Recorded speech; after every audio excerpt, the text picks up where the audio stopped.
14. Number 2 is about chemical disasters.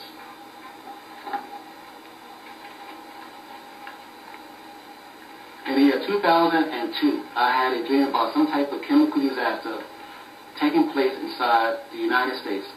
Let us know how a person can withstand a chemical situation or a chemical disaster from studying Homeland Security and from studying CDC emergency readiness documents. Homeland Security says a chemical attack is a deliberate release of toxic gas. Let us learn from Homeland Security, CDC, and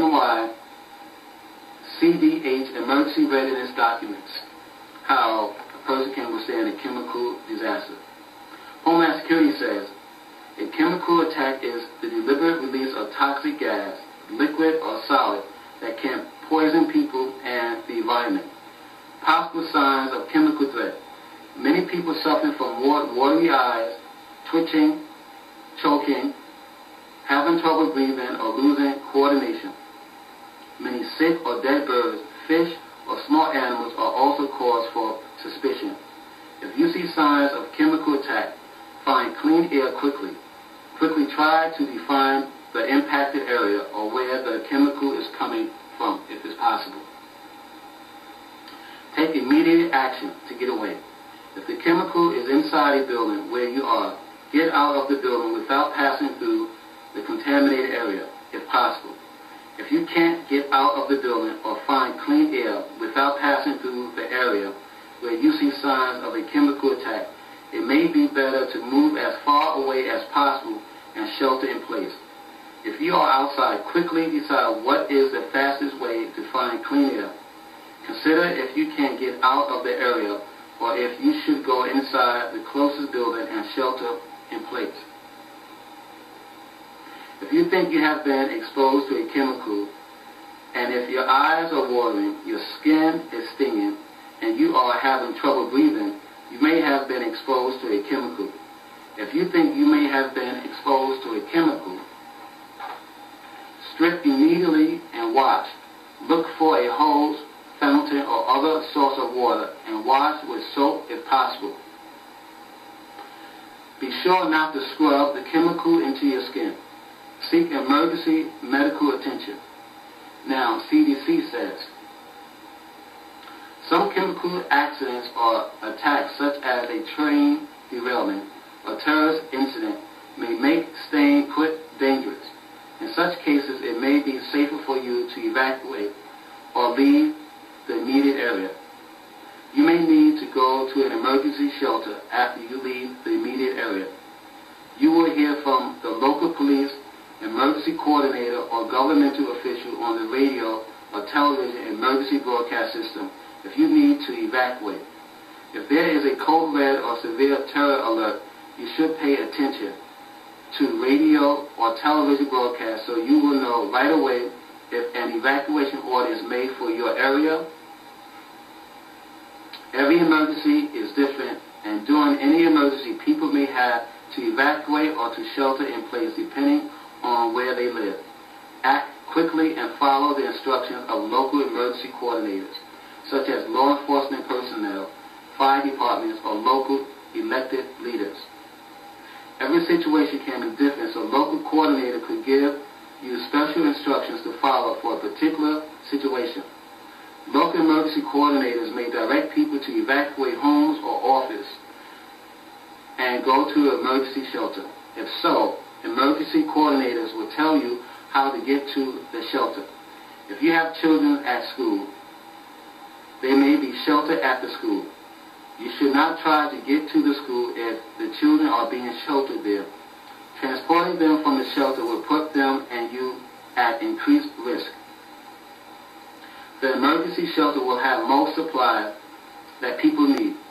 The emergency coordinator will tell you which supplies to bring with you, but you may also want to prepare a portable supply kit. Be sure to bring any medication you are taking. If you have time, call a friend or relative in another area to tell them where you are going and that you are safe. Local telephone lines may be jammed in an emergency, so you should plan ahead to have an out-of-state contact with whom to leave messages. If you do not have private transportation, make plans in advance of emergency to identify people who can give you a ride.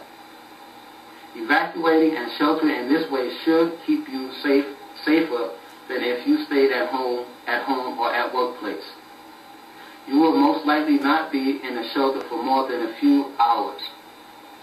Emergency coordinators will let you know when it is safe to leave the shelter and anything you may need to do to make sure it is safe to return home. And NYCDH says, listening agents are man-made chemical warfare agents.